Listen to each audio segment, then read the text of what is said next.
Shalom saudara. Shalom. Apa kabar semuanya? Baik. Luar biasa ya. Pertama-tama saya ucapkan selamat datang buat Jimmy Siang sama si Anya ya. Ini saudara kita dari Bali saudara. Ya, sudah lama kita nggak ketemu. Kalau saudara ke Bali tinggalnya di Barong Cottage ya. Ini yang ownernya ini saudara ya. Jadi mungkin sebut Ibu Siang dapat dan diskon. Tapi 5%, tak banyak saudara ya. Kasih banyak katanya. Haleluya, welcome ya Jimmy Siang ya. Puji Tuhan. Saya akan sampaikan hari ini being a living pattern for Christ. Ya, biarlah kita menjadikan pola hidup kita untuk Tuhan. Nanti sore ada ibadah tapi nggak di tempat sini, di Hamsley. Judulnya beda saudara. Judulnya akan Dancing in the Rain. Jadi kalau saudara mau double blessing, welcome to the evening service ya. Kita akan mendengarkan suara Tuhan untuk kita bisa berdansa di hujan badai. Amin. Ya, menarik nggak saudara judulnya ya? Nah, hari ini pagi ini saya sampaikan being a living pattern for Christ. Sebelum saya masuk firman ini, saya mau cerita sedikit. Kan seneng nggak dengar cerita? Ya. Anak-anak sekolah minggu hari ini ada di tempat ini, dengarkan firman, jangan ngobrol, tapi belajar untuk menerima firman ini untuk menjadi berkat. Ya. Ada anak kecil yang mungkin sekitar kayak Cancan gitu ya, lebih kecil lagi sedikit, ya. Dia lagi makan breakfast saudara, breakfast dengan cereal. Biasa kan anak-anak bule di sini kan cereal sama susu gitu ya. Sambil dia ngeliatin di depan meja makan itu ada akuarium. Rasanya akuarium itu ikan-ikan di dalamnya itu memanggil-manggil dia. Jadi akuarium itu ketok iwaknya itu ngawi-ngawi gini loh saudara. Jadi dia deketin akuarium itu ya. Dia deketin. Sebentar ya, aku habis makan, kamu tak kasih. Dia ngomong sendiri gitu anak-anaknya. Kan sering kita lihat anak-anak itu ngomong sendiri bukan ya? Dipikir ikannya Nemo, jadi diajak ngomong. Kadang di tren juga saya melihat orang dewasa ngomong-ngomong sendiri loh saudara. Tak pikir udah gini ya, ternyata enggak pakai headset. Dia ngomong gitu, tak pikir ini orang gendeng semua ini di sini. Ngomong sendiri, ternyata ada headsetnya. Nah, anak kecil itu sehabis makan, dia buka lemari makannya, dia ambil satu genggam serealnya, terus dia mulai ambil kursi, dia panjat akuariumnya, dia mau kasih masukin. Saat dia mau masukin sereal itu ke dalam akuarium itu, mamanya datang. Hai Cynthia, nggak ada namanya Cynthia kan ya? Saya mau ngambil Cancan, nanti anaknya Cancan ya. Cynthia, no. Ngerti saudara ya? Nggak boleh. Don't put the cereal into the aquarium. Ikannya nanti mati. Nggak usah. Gitu. Jangan. Kaget dia. Langsung dia turun dari kursi itu tadi. Dia duduk kembali ke meja, saudara. Lalu mamanya keluar pergi ke dapur. Terus tiba-tiba dia dengar suara anaknya nangis, si Cynthia. Gitu. Waduh, ini apa lagi gitu ya? Mamanya keluar, nanya sama Cynthia. What's happened? Why you crying? Cynthia sambil nangis-nangis dia bilang gini, Mama, Cynthia makan cereal setiap pagi, nanti sebentar lagi Cynthia mati. Oh, saudara tahu itu ya. Jadi saudara, children close their ears to advice, but open their eyes to example. Ya, kita ngajar anak-anak itu mungkin kelihatannya sepele, tapi justru saudara ngajar dengan tingkah laku saudara di rumah, itu anak-anak itu copy paste lewat mata. Benar saudara? Kalau kita dengerin radio, zaman dulu nggak ada TV. Waktu saudara dengerin radio mungkin saudara ngantuk. Tapi begitu ada TV, saudara melek. Kenapa? Bisa ngelihat. Betul nggak? Media yang kita bisa lihat itu lebih cepat nangkep daripada kita dengar. Karena media ini mempertontonkan sesuatu menarik untuk kita melihat apa ini gambar-gambar, apa ini lebih terekam, betul nggak? Nah, judulnya hari ini saya berikan Let's Being a Living Pattern for Christ. Kalau saudara di dalam kehidupan saudara ini mengajar anak, harus kelihatan apa yang kita lakukan sehari-hari di rumah. Itulah yang direkam sama anak-anak. Kalau keluarga itu berantem setiap hari, ya kan? Piring terbang, bukan UFO, tapi piring beneran ini, swing, swing. Anak-anak akan see what's happen. Lalu papa mamanya yang swearing di sini, F words, bad words, keluar semua. Anak-anak melihat, oh gini toh kalau orang berumah tangga. Nah, anak-anak merekam dengan matanya lebih cepat. Children close their ears to advice, but open their eyes to example. Judul kita hari ini Being a Living Pattern for Christ. Apa yang saudara tunjukkan kehidupan saudara sehari-hari, itulah yang dilihat sama orang-orang yang belum kenal Tuhan maupun yang sudah kenal Tuhan. Oh, gini toh pendeta itu. Oh, gini toh ibu gembala itu. Rasanya pendeta sekarang kayak selebriti, diawasin bener-bener. Begitu pakai tas Louis Vuitton, waduh, ini dari mana lagi nih? Kok bawa Louis Vuitton? Pakai jasnya baju saya baru, waduh, ini duitnya akeh Mas Santoso ini. Jadi saya nggak mau, ini baju saya sejak di Bali. Mungkin Cik Misyang masih ingat baju ini. Kasian deh. Pendeta ini memang gitu ya. Gemuk nanti dikatain nggak pernah puasa. Kurus nanti nggak ada berkat ini. Bingung kan? Jadi jangan jadi pendeta. Bener. Jadilah saudagar yang kaya. Wah, yang cinta Tuhan. Gitu ya. Kalau semua pendeta terus siapa yang mau dikhotbahin? Gitu. Saudara bukan jadi pendeta tapi anak-anak kerajaan. Di mana saudara dan saya memiliki satu visi, yaitu being a living pattern for Christ. Jadikan pola hidup kita ini untuk Tuhan. Ya, jadi kalau saudara boleh saya ambilkan di ayat 2 Timotius 3 ayat 10 sampai 14. Tapi saya baca per ayat di mana kita akan jelaskan. Satu example yang kita pelajari pagi ini dari seorang yang bernama Paulus. Paulus ini luar biasa. Banyak orang yang tidak suka ajarannya Paulus karena isinya cuma penderitaan katanya. Aduh, itu isinya Paulus itu ajarannya tentang penderitaan. Saudara, jangan saudara dengar itu dulu. Tetapi kalau Paulus itu ditulis di dalam firman Alkitab, berarti itu sangat penting. Ya. Paulus nulis di kitab Timotius. Timotius ini muridnya dia. Timotius ini sudah dianggap anaknya dia. Nah, dia menulis ini supaya Timotius itu memperhatikan example life dari Paulus itu ditiru benar-benar. Makanya kita baca 1, 2, 3. Tetapi engkau telah mengikuti ajaranku, cara hidupku, pendirianku, imanku, kesabaranku, kasihku.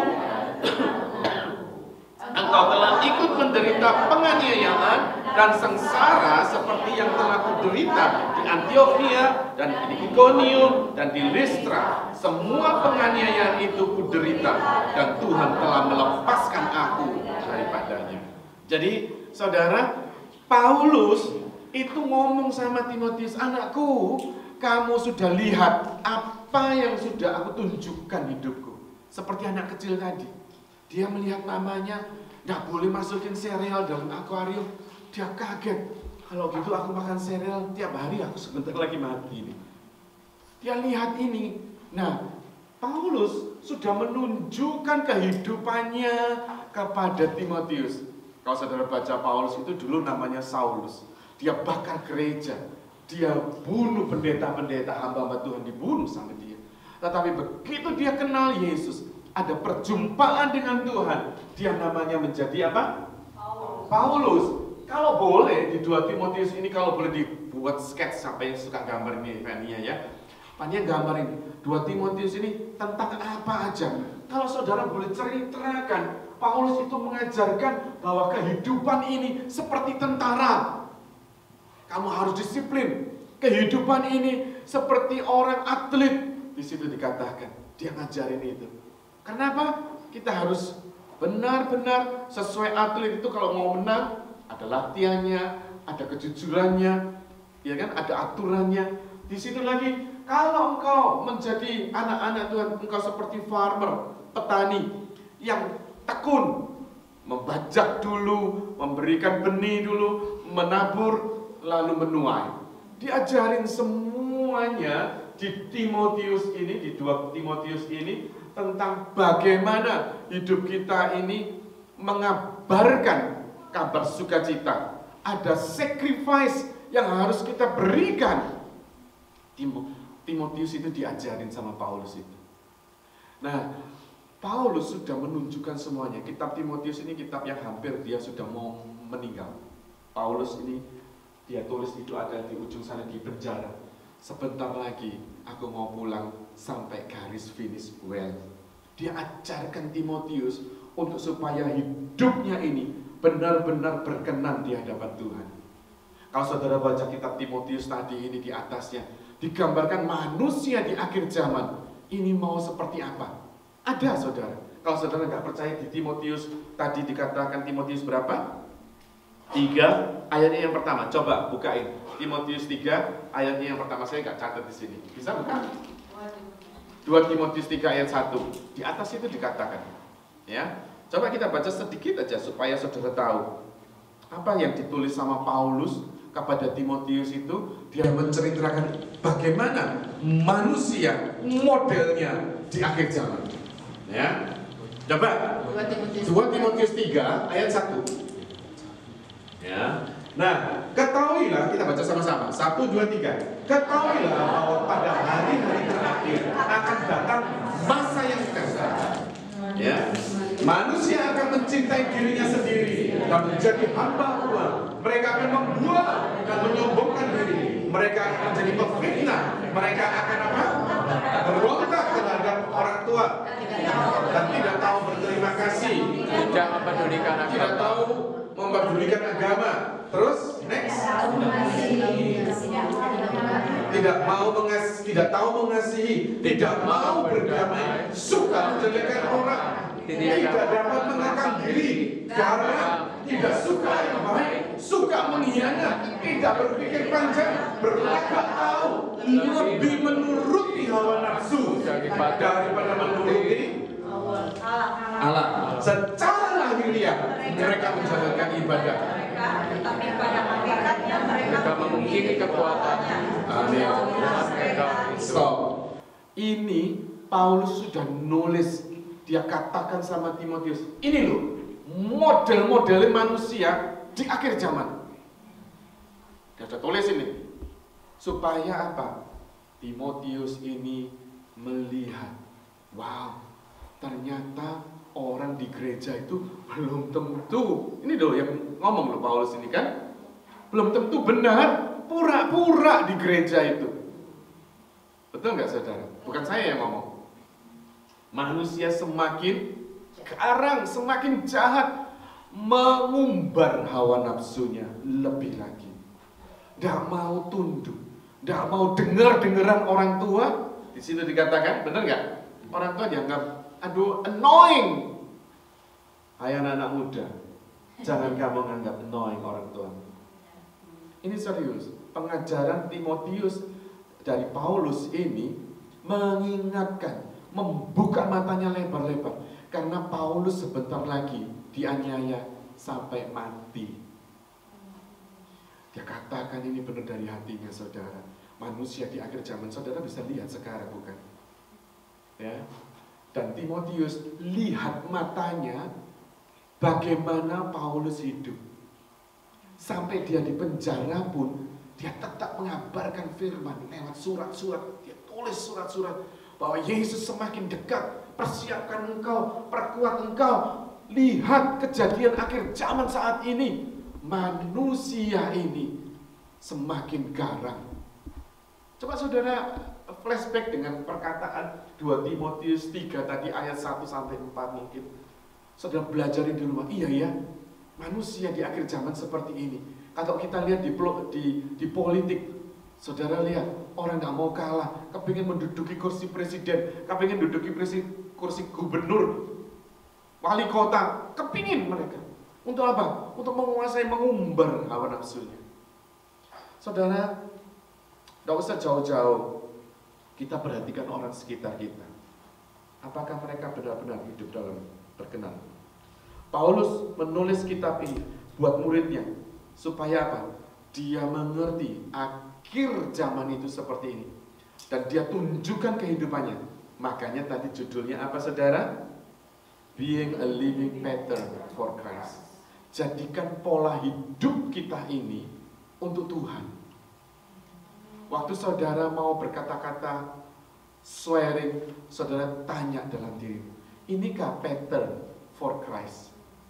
Waktu saudara melakukan tingkah yang tadi garang, yang tidak menurutin, mengumbar hawa nafsu, inikah pattern our life for Christ? Kalau saudara katakan tidak, stop it, jangan lakukan lagi. Oke?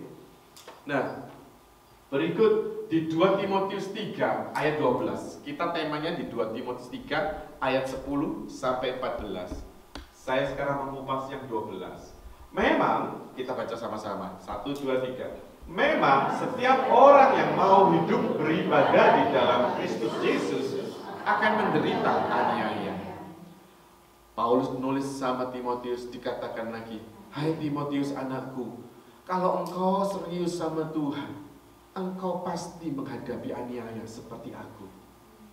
Aniaya di sini mungkin saudara belum seserem yang di Timur Tengah sana, saudara. Kalau saudara Google video YouTube, bagaimana penginjilan, the mission in Timur Tengah, gitu. Nampak semuanya. Saudara ngeri. Di sini mah enak, adem ayem, tidak ada penganiayaan. Zaman istri saya menerima Yesus Kristus, dia ngalami aniaya kan? Iya, dia akan dibunuh. Bahkan orang tuanya mau bunuh, karena dia pindah agama. Bayangkan saudara, persecution ini sudah mulai dari dulu, sejak 12 murid mulai mengabarkan firman. Tapi Paulus katakan, di dalam persecution, yang ayat 11 tadi dikatakan gini, semua penganiayaan itu kuderita, dan Tuhan telah melepaskan aku daripadanya. Wow. Ini Paulus ngasih tahu ke Timotius, penganiayaan yang kamu terima itu akan diluputkan sama Tuhan. Tadi Paulus cerita, bukan? Jadi bukan hanya menakut-nakutin, wow, kalau kamu terima Yesus, kamu terima penganiayaan. Benar. Penganiayaan apa yang kamu terima saat ini? Atau salib apa yang harus kamu pikul? Tuhan kan bilang, kalau engkau mau mengikut aku, pikullah kuk yang kupasang.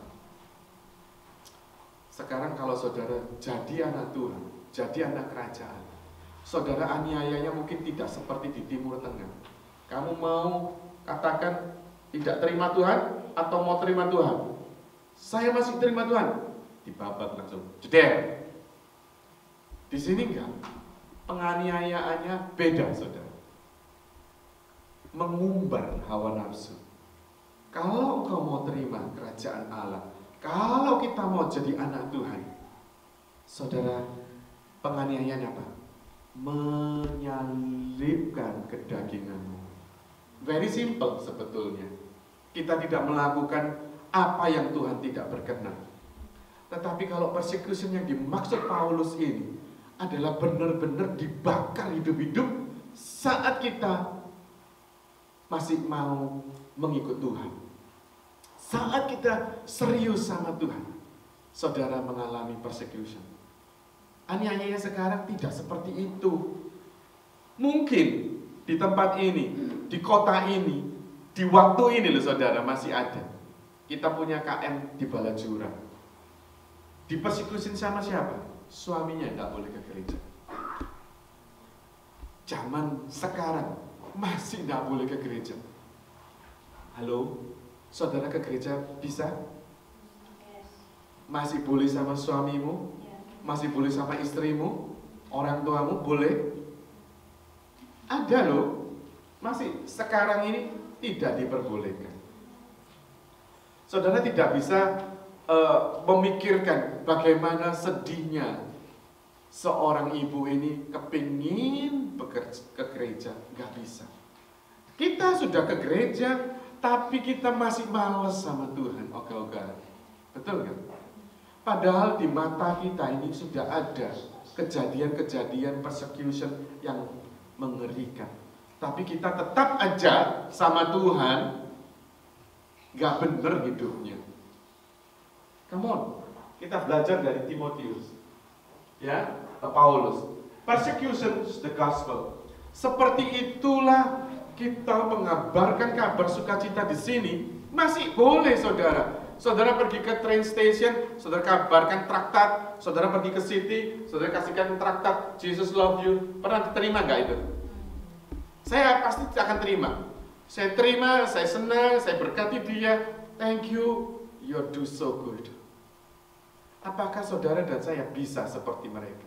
Mau ada waktu membagikan traktat di sini. Ini gratis dan tidak ada persecutionnya. Coba saudara lakukan ini di Indonesia atau di negara yang lain. Di Korea Utara lagi. Di Syria lagi. Timur Tengah lagi. Apakah bisa saudara dengan enaknya bagiin Jesus love you, Jesus love you? Gak ada saudara.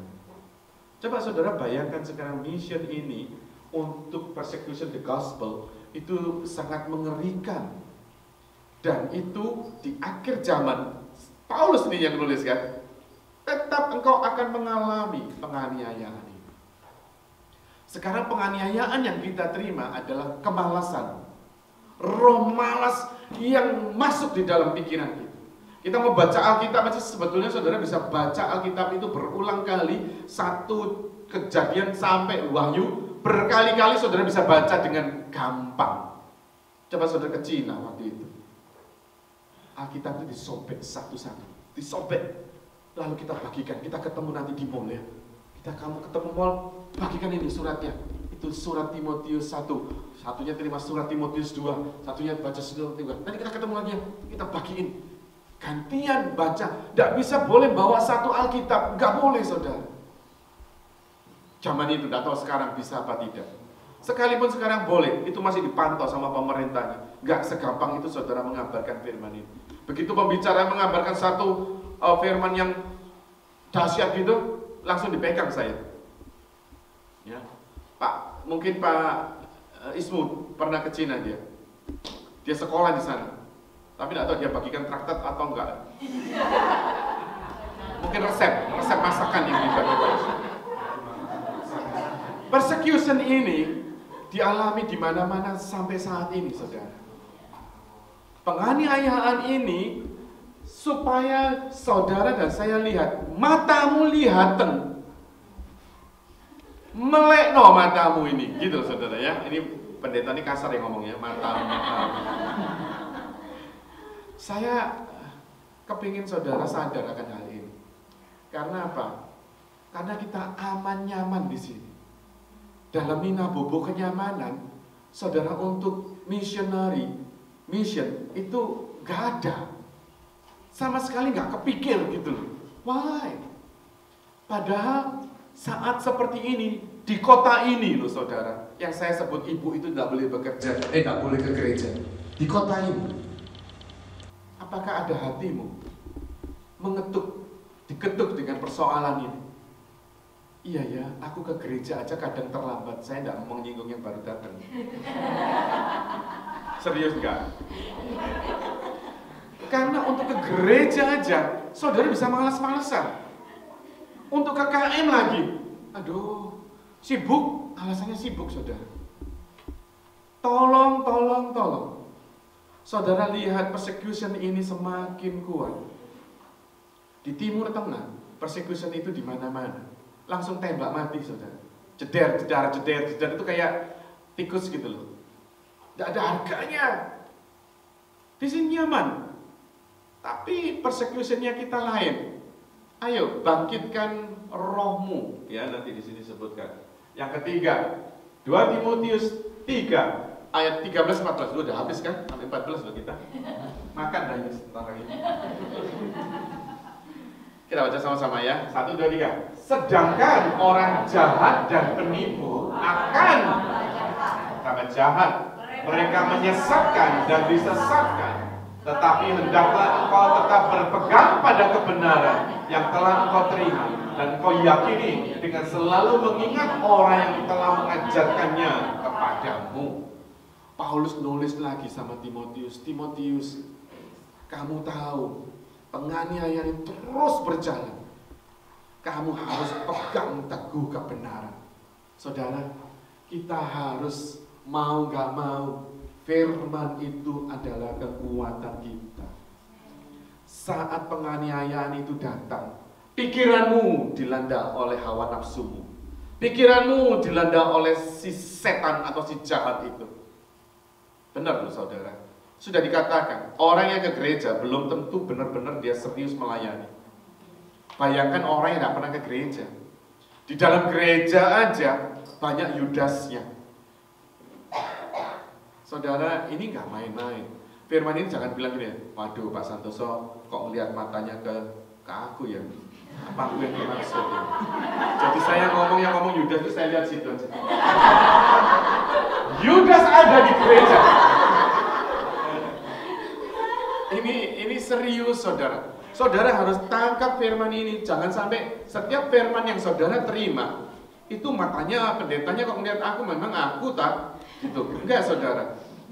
Pedang bermata dua. Firman ini juga buat saya supaya lebih serius. Apalagi khotbah di sini saudara. Banyak hamba Tuhan. Nah sekarang ngomongin hamba Tuhan kan senang saudara ya. Hamba Tuhan berdiri di mimbar. Dia nggak benar juga banyak. Udah habis. Takut. Serius.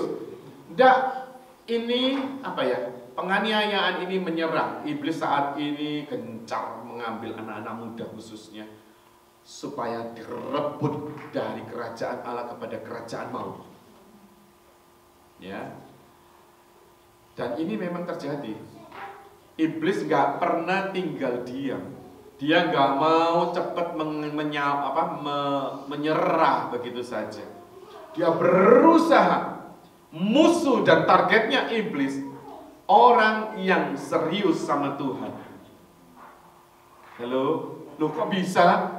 Iya. Kalau yang nggak serius sama Tuhan, itu sudah bolone si jahat. Ngapain dia nyeret-nyeret lagi? Yang dicari sama iblis saat ini target utama adalah anak-anak terang.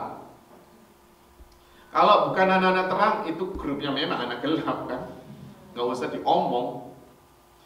Kita ini yang datang ke gereja. Oh, ini Fania. Mulai dia masuk pelayanan. Aku serang dia. Serius saudara. Kita harus proteksi. Efesus 6 ayat 11 dikatakan. 1, 2, 3. Kenakanlah seluruh perlengkapan senjata Allah, supaya kamu dapat bertahan melawan tipu muslihat iblis. Tadi saudara baca, lihat suara gembala Pak Arifin ngomong, di mejanya tadi ada kayak patung kecil, boneka seperti apa gitu. Lihat kan? Ya, itu bukan Pinocchio. Itu merupakan satu gambar tentara dengan baju zirah yang lengkap, mulai dari ketopong keselamatan, ikat pinggang kebenaran, perisai iman ini, pedang roh, kasut yang rela memberitakan firman. Efesus 6 ayat 11 ini mengingatkan kita, selalu saudara kenakan. Fania harus kenakan ini. Apa yang harus dikenakan? Ketopong. Kenapa ketopong digunakan? Karena iblis menyerang pikiran kita. Pikiran kita disesatkan karena banyak hamba-hamba Tuhan yang sesat, nabi-nabi palsu. Jadi waktu saudara menerima di YouTube, sekarang kan gampang, YouTube buka, wah, yang dicari yang menyenangkan telinganya, betul nggak?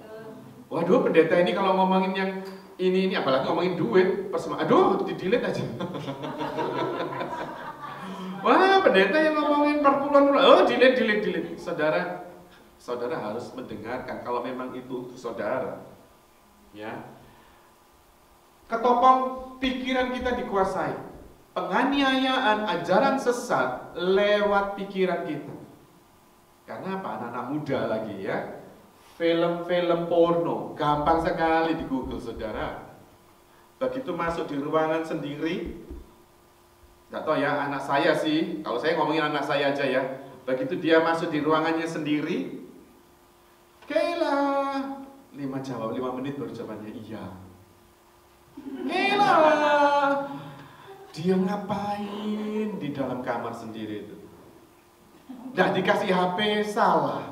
Dikasih HP, salah. Jadi kita harus pantau. Nah, begitu Kayla itu di dalam kamar sendiri, dia buka apa? Saya tahu nggak? Nggak tahu. Saya nggak punya CCTV mahal. CCTV-nya matanya Tuhan Yesus. Saya bilang sama anak saya, papi mami nggak ngelihat, tapi Yesus lihat. What did you do? Nah, pikiran ini sudah dirasuki dari video yang dia tonton. Makanya kita harus kenakan seluruh perlengkapan senjata. Bukan hanya ini, perisai, pedang roh, baju sirah, ikat pinggang, kasut, semua harus digunakan. Kalau tidak, kita teraniaya dengan ajaran sesat. Nah, kita sebagai orang tuanya, kita harus tunjukkan kepada anak-anak ini, kita juga pakai helmet itu, kita juga pakai pedang roh itu, kita juga pakai perisai itu. Kita ngomongin, kamu jangan main game aja ya. Papanya main game. Saudara, anak melihat apa yang kelihatan ini yang direkam. Begitu Fania dilarang nonton film, papanya nonton film. Dia lihat, papa jauh nggak lihat. Iya sedikit gini dia. Eki bertobat kau. Saudara, ini dilihat anaknya.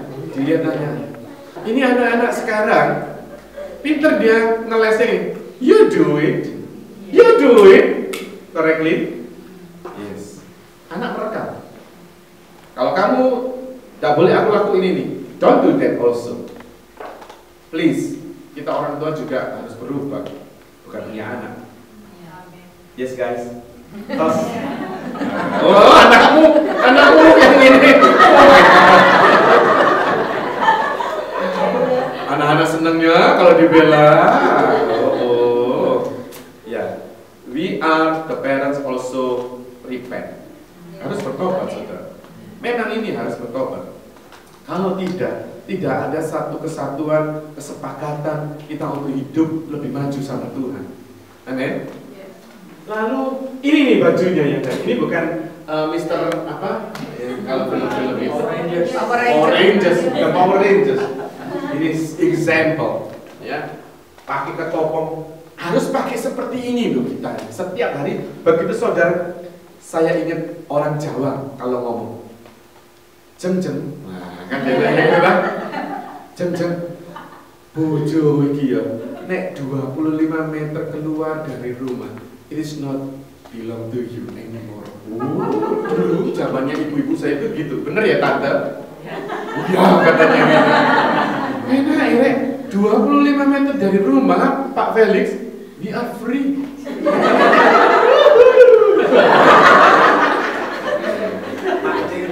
Mancing. Jadi begitu keluar dari rumah, itu bukan suamimu. Karena apa? Dia bisa berbuat apa saja. Loh, apakah itu terjadi buat anak kita? Begitu 25 meter dari rumah, it is not belong to our kids, our children. Dia can do everything. Anak-anak seneng nggak? Iya, wow. Kalau mamanya bilang gitu, anak-anak juga minta, iya kalau gitu aku pun bukan apa-apa lagi, udah bebas aku. No, saudara. Yang diminta sama firman Tuhan itu kita harus kenakan ketopong, baju sirah, ikat pinggang, perisai, pedang roh, dan kasut ini. Every time, anytime, everywhere, di mana saja, kapan saja. Bukan minum Coca-Cola, tapi pakailah baju perlengkapan iman ini. Begitu saudara keluar dari rumah, saudara ingat helmku, pakai helm. Ya, bukan helm beneran, tapi dalam nama Yesus aku kenakan seluruh perlengkapan senjata. Supaya apa? Waktu saudara jalan, itu ada serangan dalam pikiranmu. Benci dia, maki dia, misalnya disalib mobil, waduh, panas nih, ya. Bahasa-bahasa binatang sudah mulai keluar. Kalau di Bali ada kaleng lah, ada ompong lah, ada apa aja, gitu bahasanya. Ya. Itu keluar semua, saudara. Karena apa? Karena tidak pakai helm.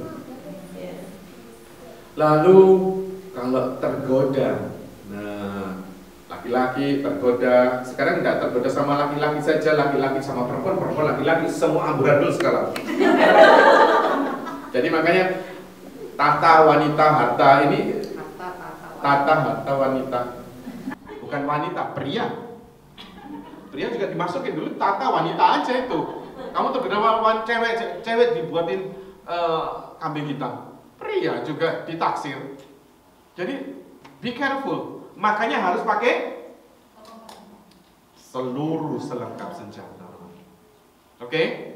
Setuju? 1 Petrus 5 ayat 8 dikatakan gini. 1, 2, 3. Sadarlah dan berjaga-jagalah lawanmu si iblis. Berjalan keliling. Nah, ini kalau ini marah kan iblisnya? Ya, saya ada catatannya, jangan khawatir. Sadarlah dan berjaga-jagalah lawanmu si iblis berjalan keliling sama seperti singa yang mengaum-ngaum dan mencari orang yang dapat ditelannya. Ayat berikutnya nomor 9. Lawanlah dia dengan iman yang teguh, sebab kamu tahu bahwa semua saudaramu di seluruh dunia menanggung penderitaan yang sama. Saudara, firman ini mengingatkan kita untuk memakai selengkap senjata, betul nggak? Terus bukan hanya untuk dipamerin. Oh, nih gua pakai ketopong, pakai perisai, gua pelayanan, disombongkan gitu, enggak. Tetapi kita harus sadarlah, itu kata huruf seru kalau saudara baca tadi itu.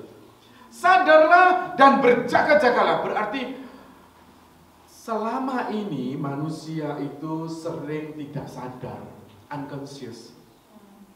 Linglung, kebanyakan minum saudara. Jadi limbung, nggak ngerti. Atau pura-pura nggak ngerti.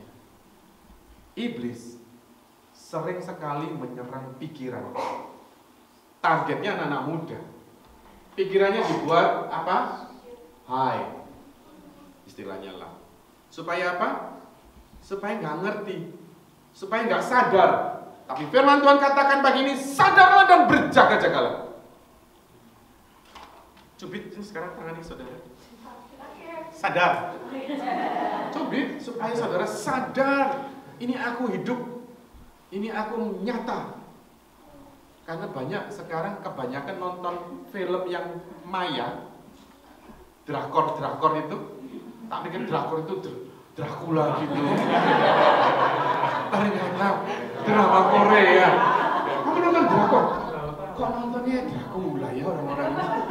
Ternyata drama Korea. Itu maya semua, saudara. Maya.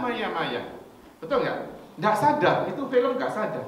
Begitu saudara cubit, iya aku melek, aku bukan drakor. Cubit saudara. Firman Tuhan katakan, sadar dan berjaga-jagalah.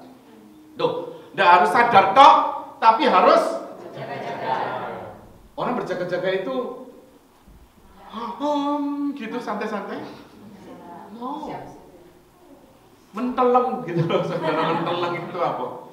Ngerti bener, ini yang iblis mau. Terus perlengkapan senjata jangan lupa loh saudara.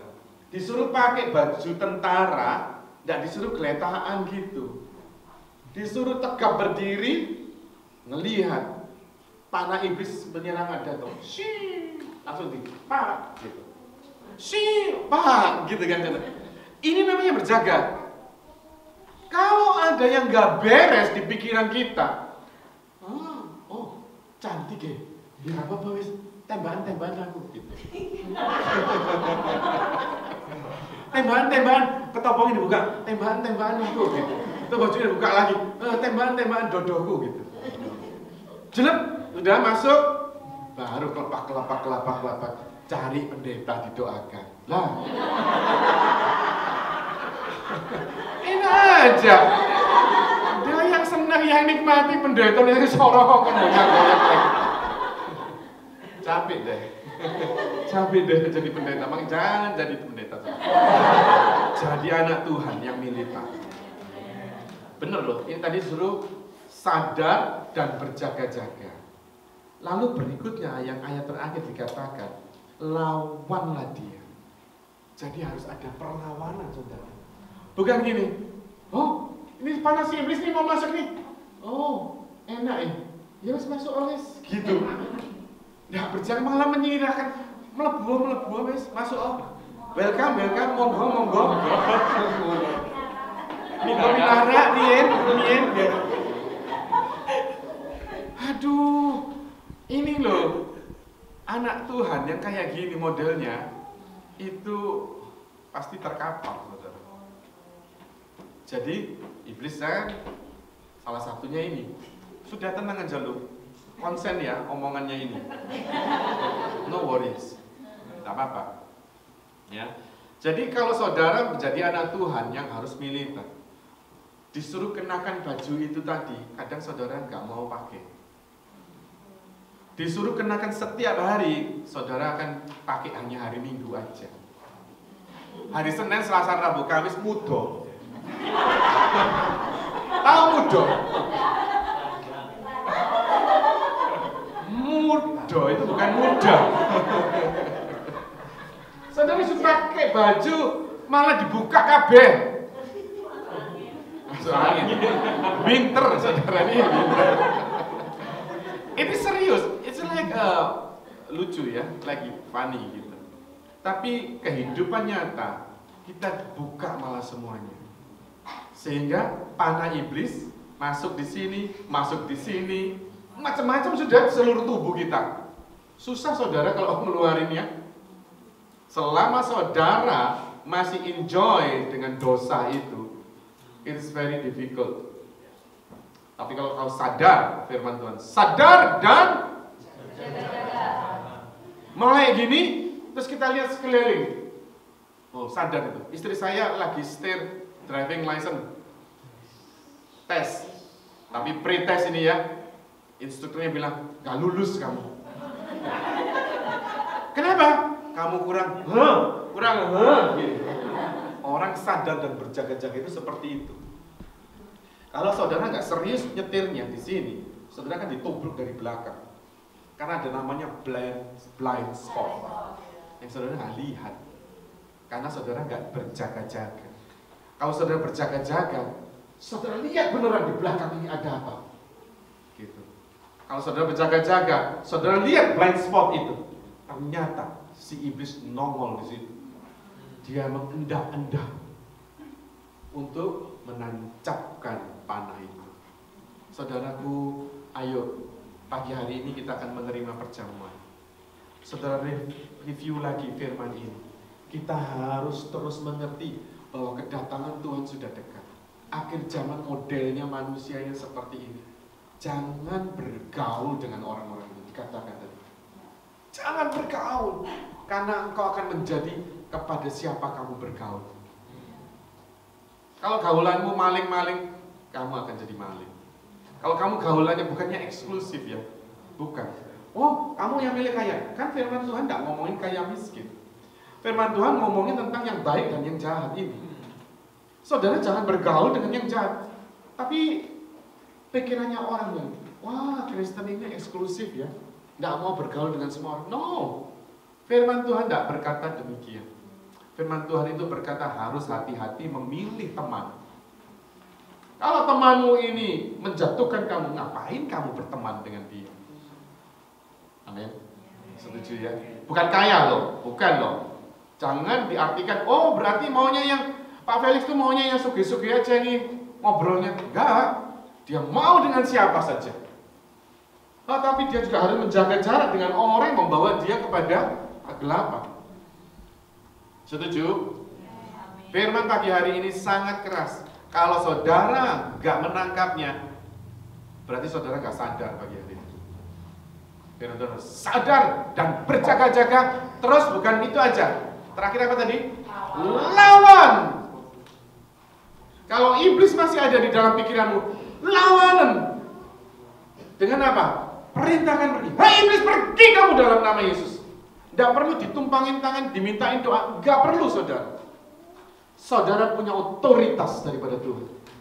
Karena saudara sudah kenakan seluruh selengkap senjata. Saudara, you have the authority from God.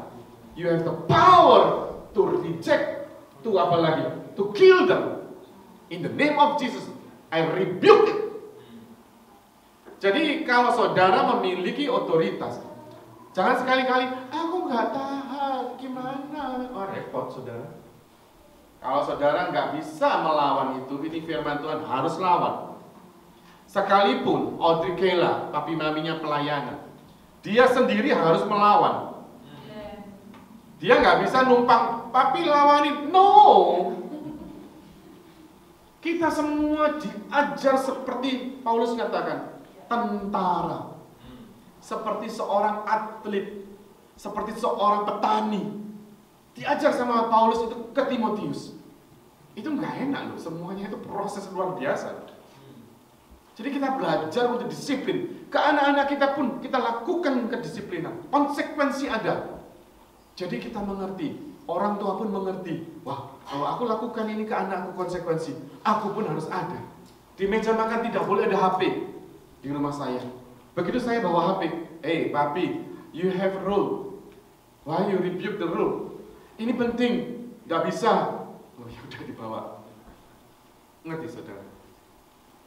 Jadi kita buat rule yang ada di rumah tangga kita, jangan kita langgar. Karena apa yang kita langgar, mereka melihat anak-anak kita. Ini anak-anak 4 ini dengerin saya nggak? Oke. Jangan kamu bingung itu, tidak ada itu tidak masalah. Tuhan juga tidak pakai itu zaman itu. Betul nggak saudara? Cuma kita ini terlalu manja kan? Wah gerejanya nggak ada, AC-nya nggak mau ke gereja itu. Oh gereja ini sound systemnya jelek, pindah dia. Oh gereja itu nggak ada ini itu pindah, padahal dulu nggak ada apa-apa. Mic aja nggak ada, Tuhan itu. Amin.